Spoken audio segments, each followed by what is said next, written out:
إن الحمد لله نحمده ونستعينه ونستغفره ونعوذ بالله من شرور أنفسنا ومن سيئات أعمالنا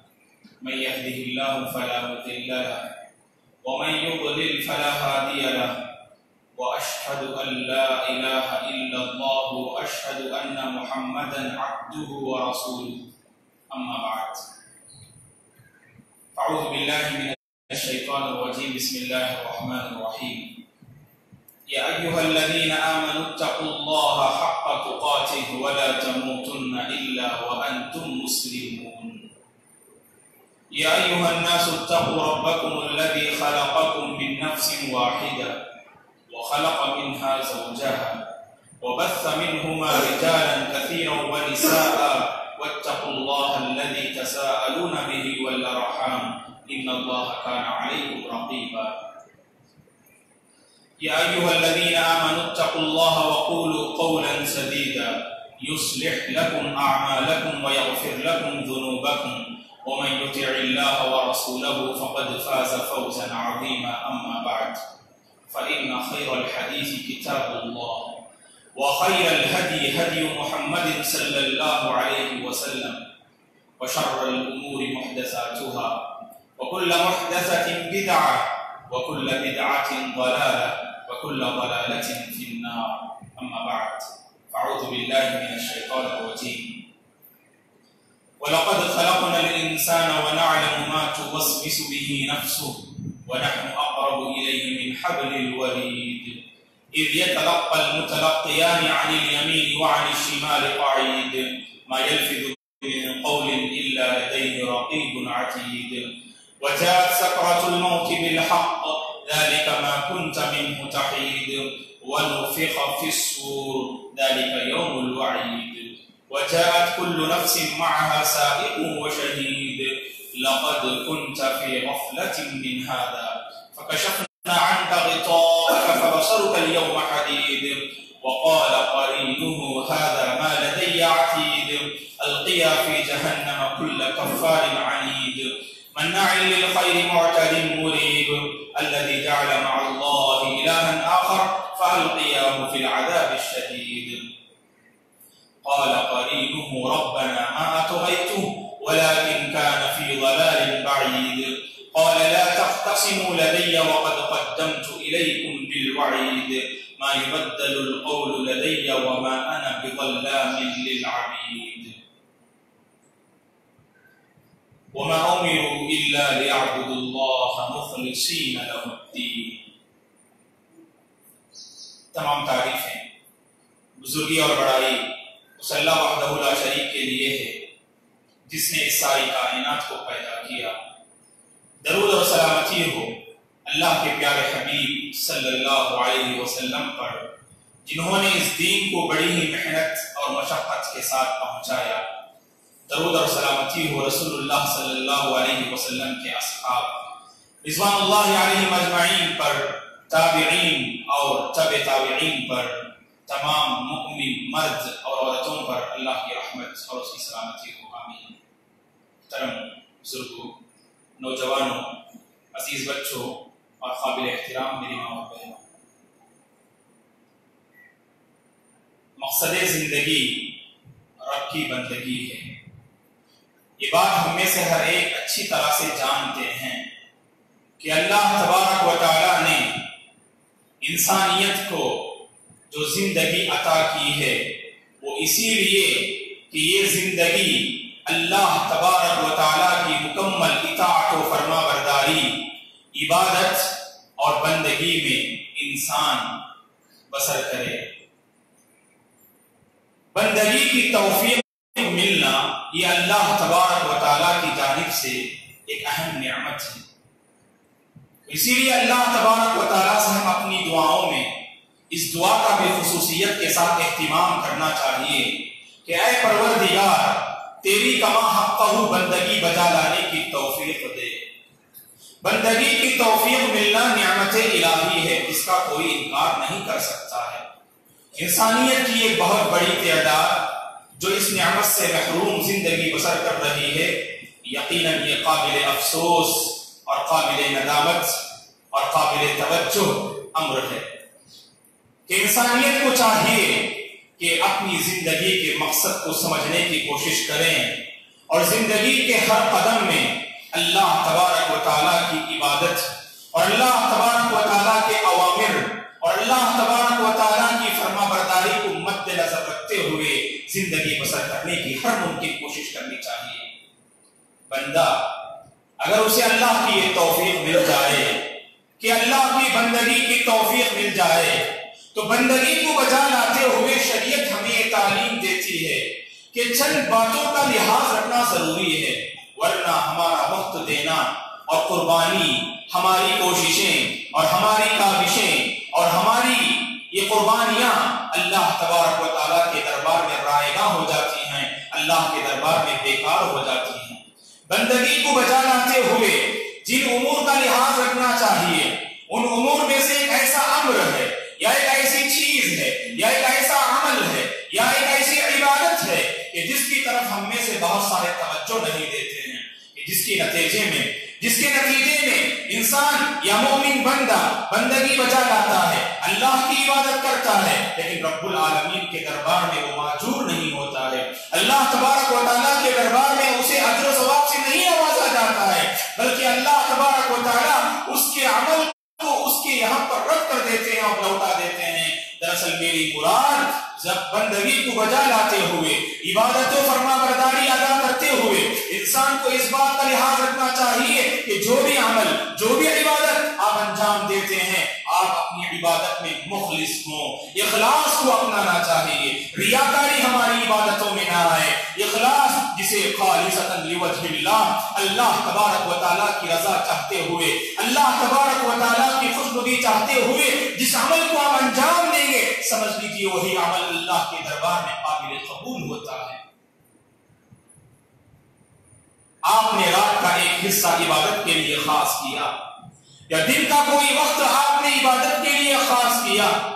لیکن آپ عبادت جو بجا لاتے ہیں کہ آپ عبادت بجا لاتے ہوئے دل میں آپ کی یہ نیت پیدا ہو رہی ہے اگر میں عبادت بجا لاؤں تو لوگ مجھے نیک سمجھیں گے اور لوگ میری تعریف کریں گے، لوگوں کے پاس میرا مقام و مرتبہ ہوگا، لوگ مجھے عزت و توقیر کی نگاہ سے دیکھیں گے اور معاشرے میں میرا ایک وقار ہوگا۔ اگر یہ ہماری نیت ہو دوستو اور اگر ہماری یہ نیت نہ ہو کہ اللہ تعالیٰ کو خوش کرنا ہے، لوگ مجھ سے خوش ہوں گے یا نہ ہو لیکن اللہ کو خوش کرنا یہ میرا مقصود ہے، جب تک ہماری یہ نیت نہ ہوگی اس وقت تک ہماری عبادتیں اللہ کے دربار میں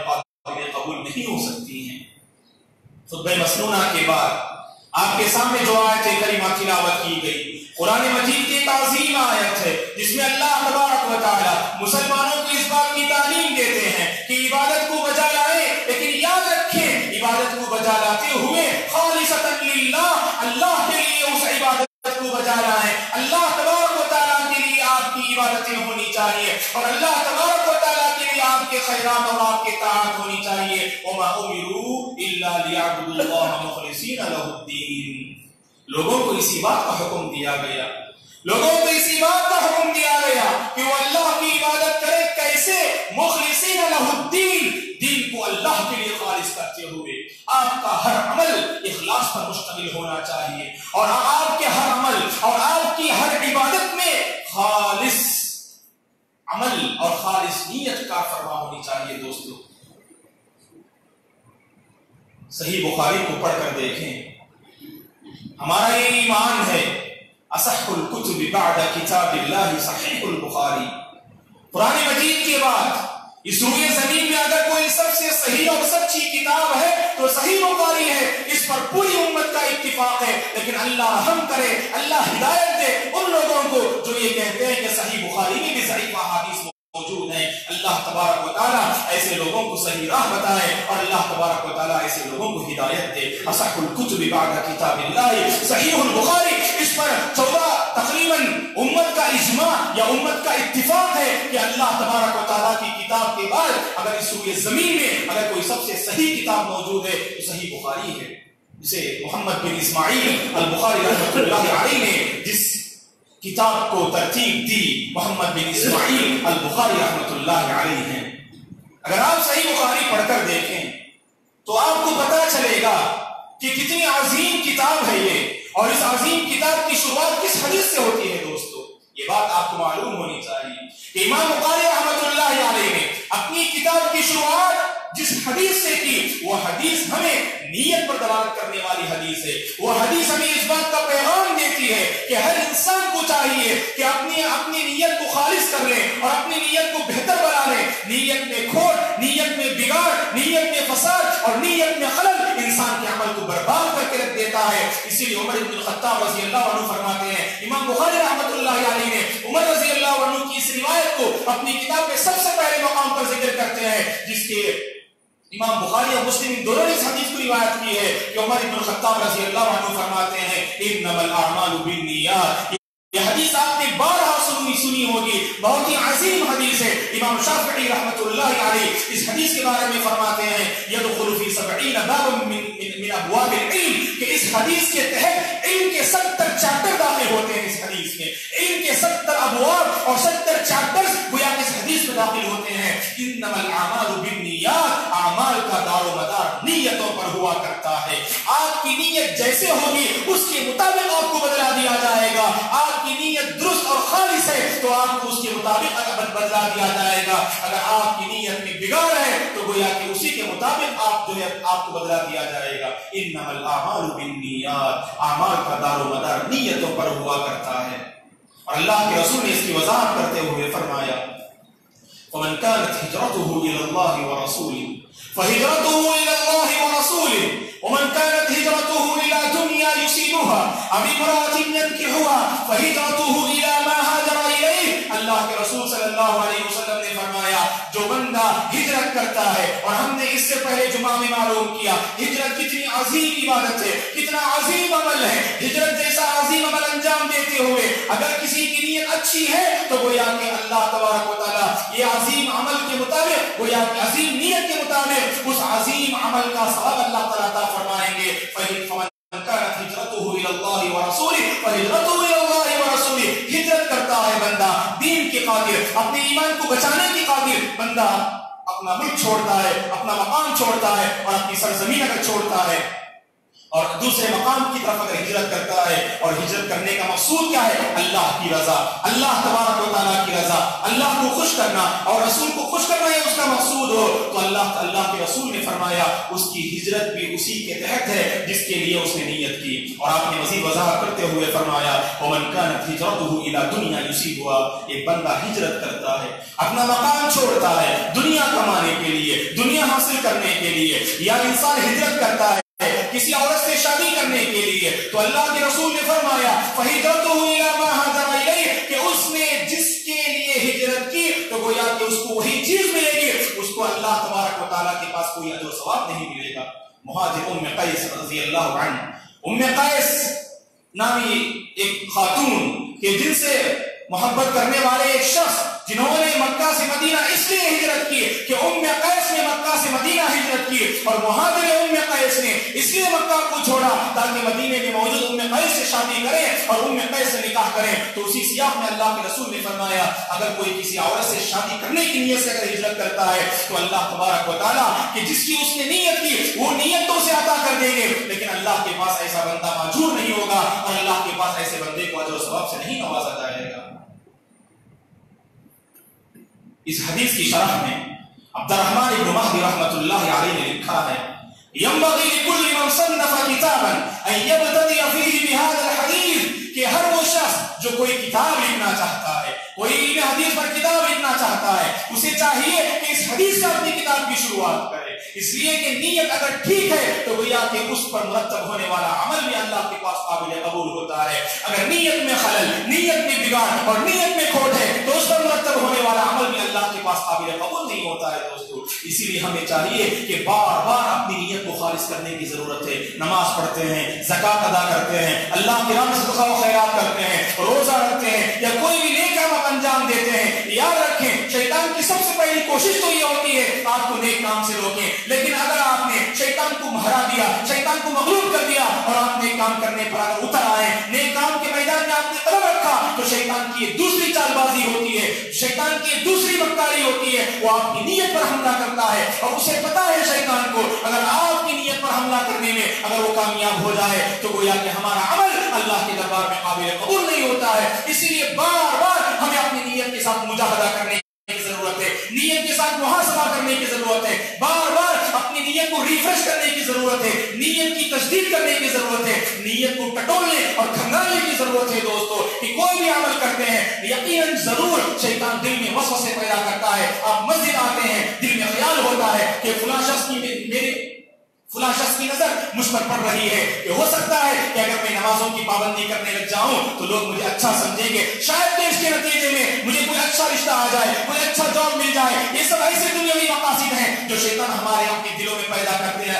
کرتا ہے. ایسی صورت میں ہمیں کیا کرنا چاہیے؟ قرآن مجید نے اس کا علاج بتایا, وَإِمَّا يَنزَغَنَّكَ مِنَ الشَّيْطَانِ نَزْغٌ فَاسْتَعِذْ بِاللَّهِ. اگر شیطان کی طرف سے تمہارے دل میں کچھوکا لگے کہ شیطان ہمارے دل میں اس طرح کے وسوسے پیدا کرے, آپ عمل کے میدان میں قدم رکھتے ہیں لیکن دل میں نیت پیدا ہوتی ہے لوگ میری تعریف کریں, لوگ مجھے اچھا سمجھیں, لوگوں کے پاس میرا وقار ہو, لوگوں کے پاس میری عزت ہو. ایسی صورت میں ہمیں کیا کرنا چاہیے؟ اس مردود شیطان سے اللہ کی پناہ طلب کرنی چاہیے. اعوذ باللہ من الشیطان الرجیم. اے پروردگار, نہیں, میں یہ عمل تیری رضامندی کے لیے کر رہا ہوں, تجھے خوش کرنے کے لیے کر رہا ہوں, لوگوں کو خوش کرنا یہ میرا مقصود نہیں. اسی لیے امام عز بن عبد السلام رحمۃ اللہ علیہ نے اخلاص کی تعریف کرتے ہوئے فرمایا, اخلاص کسے کہتے ہیں؟ انہوں نے کہا یفعل المکلف الطاعة خالصة للہ وحدہ لا یرید بها تعظیما من الناس. کہ ایک مکلف, ایک مسلمان کہ کوئی بھی عبادت, کوئی بھی طاعت جو انجام دیتا ہے وہ اللہ کے لیے انجام دے,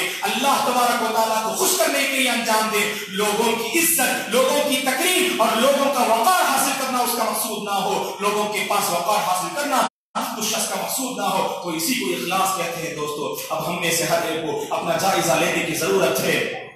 کہ ہم میں سے کون ہیں جو اخلاص کی بنیاد پر جو عمل انجام دیتے ہیں اور ہماری عبادتوں میں کتنا اخلاص نظر آتا ہے. تو ہم میں سے ہر ایک کو بار بار اس کی اصلاح کرنے کی ضرورت ہے دوستو. اسی لیے سفیان الثوری رحمۃ اللہ علیہ نے کہا, سفیان الثوری رحمۃ اللہ علیہ یہ دوسری صدی کے عظیم محدث ہیں, عظیم محدثوں میں آپ کا شمار ہوتا ہے سفیان الثوری رحمۃ اللہ علیہ کا. تو یہ فرماتے ہیں نیت کے تعلق سے, ما عالجت شیئا اشد علی من نیتی انها تتقلب علی. یہ فرماتے ہیں ما عالجت شیئا اشد علی من نیتی لانها تتقلب علی. سفیان الثوری رحمۃ اللہ علیہ فرماتے ہیں میں نے بہت ساری چیزوں کا علاج کیا, دل میں پیدا ہونے والے بہت ساری خرابیاں ہوتی ہیں, بہت ساری چیزوں کو علاج کرنے میں کامیاب ہوا, لیکن نیت کا معالجہ, نیت کی درستگی یہ ایسا عمل ہے, سب سے زیادہ تکلیف تو مجھے نیت کی درستگی میں ہوا کرتی ہے, کیونکہ بار بار یہ نیتیں بدلتی رہتی ہیں دوستو. ابتدا میں آپ کی نیت اچھی ہوگی,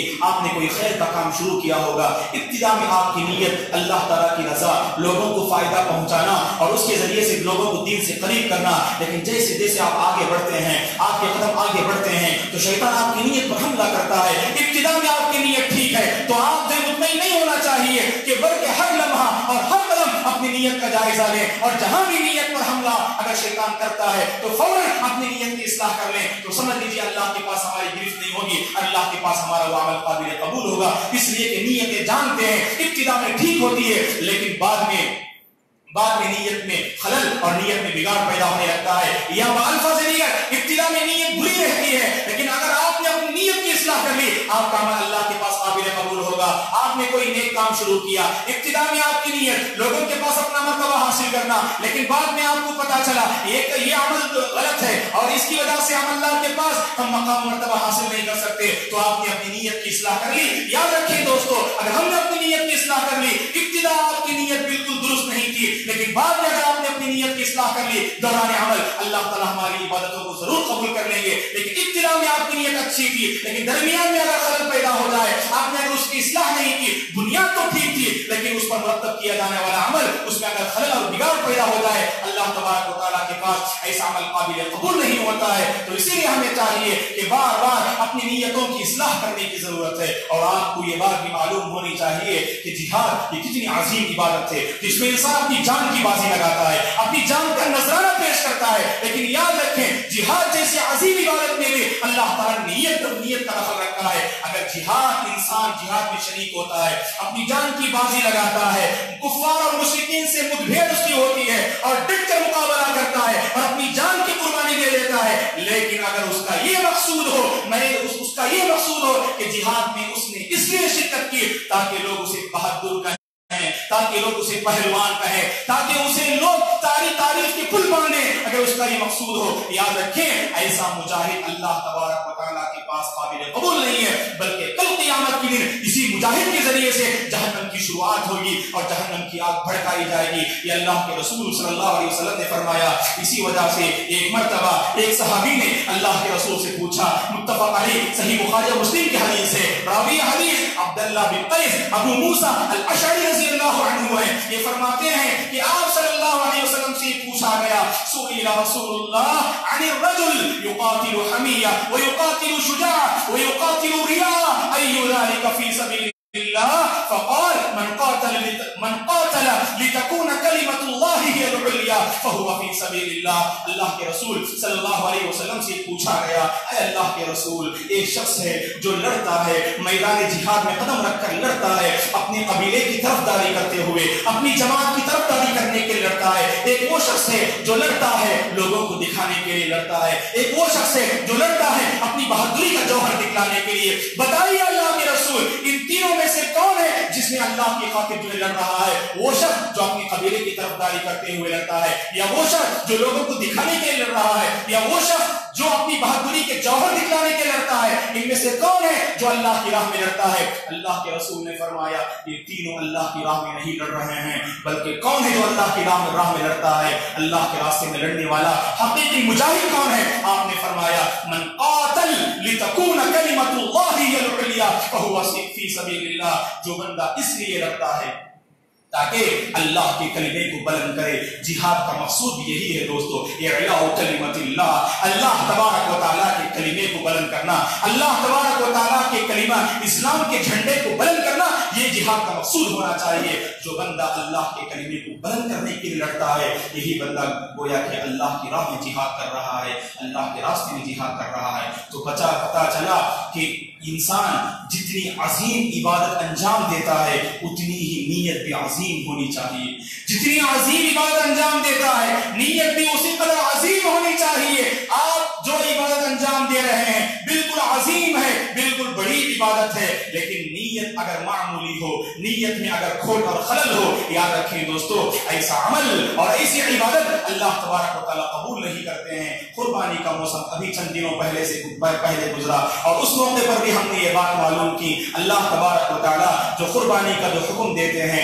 جانوروں کو اللہ کی راہ میں ذبح کرنے کا جو حکم دیتے ہیں، وہ صرف جانوروں کا خون بہانا نہیں، جانوروں کا گوشت تقسیم کرنا نہیں، جانوروں کا گوشت کھانا یہ مقصود نہیں، بلکہ اللہ تبارک و تعالیٰ یہ دیکھنا چاہتے ہیں کہ اس قربانی کے ذریعے سے ہمارے دلوں میں اللہ تعالیٰ کا کتنا ڈر ہے۔ آپ طاقت رکھتے ہیں، اللہ تعالیٰ سے ڈر کر آپ قربانی کو انجام دیتے ہیں یا نہیں دیتے ہیں؟ اللہ تعالیٰ بس یہ دیکھنا چاہتے ہیں، ورنہ اللہ کو یہ مقصود نہیں کہ آپ قربانی کے جانور کے خون بہائیں۔ جانوروں کا خون بہانا اور جانوروں کا گوشت یہ سب اللہ تعالیٰ کو نہیں پہنچتا ہے، اگر پہنچتا ہے تو ہماری نیتیں اللہ کے پاس پہنچتی ہیں۔ لن ينال الله لحومها ولا دماؤها ولكن يناله التقوى، اللہ تعالیٰ نے فرمایا اللہ کے پاس نہ جانور کا گوشت پہنچتا ہے نہ جانور کا خون پہنچتا ہے، اگر پہنچتا ہے تو تمہارے دلوں کا تقوی پہنچتا ہے، تمہارے دلوں کی خشیت پہنچتی ہے۔ اسی لیے ہر عمل قربانی ایک عظیم عبادت ہے، اس عظیم عبادت کو انجام دیتے ہوئے بھی انسان کو اپنی نیت خالص کرنے کی ضرورت ہے، اس عظیم عمل انجام دیتے ہوئے بھی انسان کو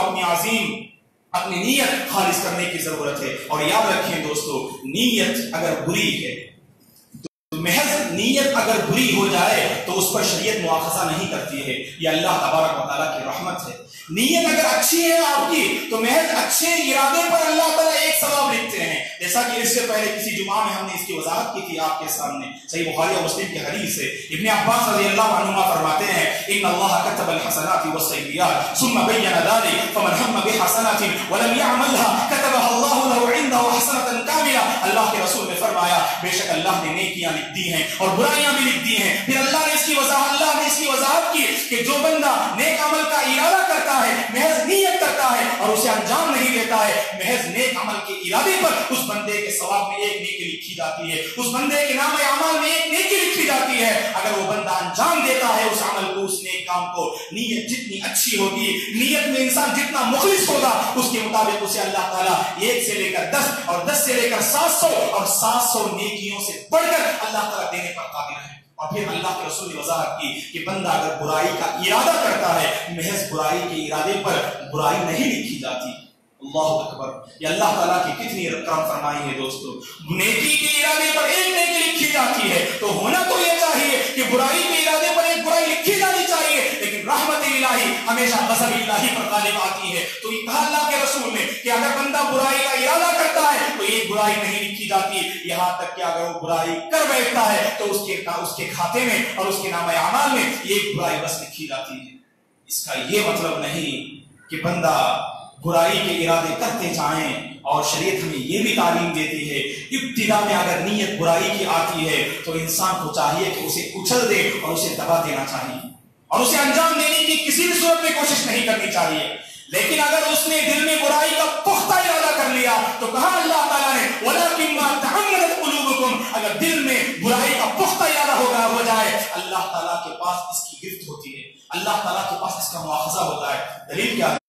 صحیح بخاری اور مسلم کی حدیث ہے. ابو بکر نفع بن حارث رضی اللہ عنہ فرماتے ہیں اللہ کے رسول صلی اللہ علیہ وسلم نے فرمایا اذا التقى المسلمان بسيفيهما فالقاتل والمقتول في النار. اللہ کے رسول نے فرمایا جب دو مسلمان تلوار لے کر آپس میں ملاقات کرتے ہیں, لڑنے کی باری ہے, ایک دوسرے سے لڑنا جھگڑنا چاہتے ہیں, تو گویا کہ آپ نے فرمایا کہ قاتل اور مقتول دونوں جہنم میں ہوں گے. صحابہ اکرام کو تعجب ہوتا ہے کہ قتل کرنے والا جہنم میں ہوگا, یہ بات تو سمجھ میں آتی ہے, لیکن قتل کرنے والے نے جس کو قتل کیا کہ وہ مقتول, اور جو قتل کیا گیا وہ جہنم میں کیوں ہوگا؟ فما بال المقتول یا رسول اللہ, کہ مقتول کیوں جہنم میں جائے گا, قتل کرنے والا جہنم میں جائے گا, یہ تو بات سمجھ میں آ رہی ہے, لیکن جس کو قتل کیا گیا وہ بندہ کیوں جہنم میں جائے گا؟ اللہ کے رسول نے فرمایا صلی اللہ علیہ وسلم قتل کرنے والا اپنے قتل کی وجہ سے جہنم میں جائے گا, لیکن جس کو قتل کیا گیا اس نے اپنے دل میں پختہ ارادہ کر لیا تھا کہ سامنے والے کو میں ختم کر کے رہوں گا, تو اس کی نیت کی بنیاد پر اللہ تعالیٰ اسے جہنم میں داخل کر دیں گے. فنسأل اللہ السلامۃ والعافیہ. تو اس سے ہمیں پتا چلا دوستو کہ نیت, بری نیتیں کہ کبھی کبھار دل میں آتی ہیں, انسان کو چاہیے کہ اسے کچل دے اور اسے انجام دینے کی نہ کوئی کوشش نہیں کرنی چاہیے. اور دل میں اگر کوئی بندہ پختہ اگر برائی کا ارادہ کر بیٹھتا ہے تو اس پر اللہ تعالیٰ کا مواخذہ ہوتا ہے اور اللہ کی طرف سے گرفت ہوتی ہے. تو اسی لیے ہر ممکن ہم میں سے ہر ایک کو اس بات کی کوشش کرنی چاہیے کہ ہم اپنی نیتوں کو خالص کریں, اور خصوصاً ابھی حج کے موسم سے ہم فارغ ہوئے ہیں, حج کا موسم ابھی ہم سے رخصت ہوا ہے, اور حج کے موسم میں دنیا بھر کے مسلمانوں کی ایک بہت بڑی تعداد جنہوں نے حج کا فریضہ انجام دیا. تو اس موضوع سے میں یہ پیغام دینا چاہتا ہوں ان تمام حاجی حضرات کے لیے جنہوں نے اللہ تبارک و تعالیٰ کا ایک فریضہ انجام دیا. دعا ہے کہ اللہ تبارک و تعالیٰ ان سارے حجاج کے حج کو اللہ تبارک و تعالیٰ حج مبرور بنائے, اللہ تبارک و تعالیٰ ان کی اس عظیم عبادت کو قبول فرمائے. اور یاد رکھیں دوستو حج ایک عظیم عبادت ہے, اور میں نے کہا کہ ان کے عبادت جتنی عظیم ہوتی ہے نیت بھی ہماری اتنی ہی عظیم ہونی چاہیے. ہمیشہ اکثر لوگوں سے غلطی یہ ہوتی ہے کہ حج کے فریضے سے فارغ ہونے کے بعد دل میں خواہش ہوتی ہے لوگ مجھے حاجی صاحب کہیں, لوگ میری عزت کریں, لوگ میرا احترام کریں, لوگوں کے پاس میری عزت ہو, میری نگاہ ہو. اگر لوگ مجھ سے برا سلوک کرنے کی کوشش کریں تو دل میں یہ نیت ہوتی ہے ارے میں تو ایسا بندہ ہوں جس نے تو حج کا فریضہ انجام دیا, یہ میرے ساتھ کیوں برا سلوک کر رہا ہے. تو ایسی نیتیں دل میں آتی ہیں. تو میں عرض کروں گا حجاج کرام سے اپنی نیت کو حج سے فارغ ہونے کے بعد بھی بار بار ریفریش کرنے کی ضرورت ہے کہ ہم نے جو حج کا فریضہ انجام دیا ہے وہ صرف اللہ کو خوش کرنے کے لیے, لوگوں کے پاس حاجی صاحب کا لقب حاصل کرنے کے لیے نہیں, حاجی صاحب کا لقب حاصل کرنے کے لیے اور عزت حاصل کرنے کے لیے ہم نے حج کا فریضہ انجام نہیں دیا, بلکہ اللہ کو راضی کرنے کے لیے, اللہ کو خوش کرنے کے لیے اور حج مبرور جیسی عظیم دولت سے سرفراز ہونے کے لیے ہم نے حج کا فریضہ انجام دیا ہے. یہ بار بار ہمارے دلوں میں خصوصاً حجاج کرام کے دلوں میں یہ نیت ہونی چاہیے. دعا ہے کہ اللہ تبارک و تعالیٰ جو بھی عبادتیں ہم انجام دیتے ہیں ان عبادتوں کو اخلاص کے ساتھ اور اللہ تعالیٰ کو خوش کرنے کے لیے اللہ تبارک و تعالیٰ ہمیں عبادتوں کو بجا لانے کی توفیق عطا فرمائے. اور جن حجاج